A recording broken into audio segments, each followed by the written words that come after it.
বুকের মধ্যে বৃষ্টি নামে, নৌকো টলমল, কুল ছেড়ে আজ অকুলে যাই, এমনও সম্বল নেই নিকটে।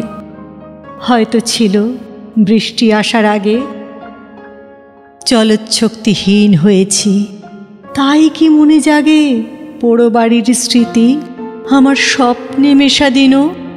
চলচ্ছক্তিহীন হয়েছি, চলচ্ছক্তিহীন। বৃষ্টি নামল যখন আমি উঠোন পানে একা, দৌড়ে গিয়ে ভেবেছিলাম তোমার পাবো দেখা। হয়তো মেঘে বৃষ্টিতে বা শিউলি গাছের তলে হাজানো কেশ ভিজিয়ে নিচ্ছ আকাশ ছেঁচা জলে। কিন্তু তুমি নেই বাহিরে, অন্তরে মেঘ করে ভারী ব্যাপক বৃষ্টি আমার বুকের মধ্যে ঝরে।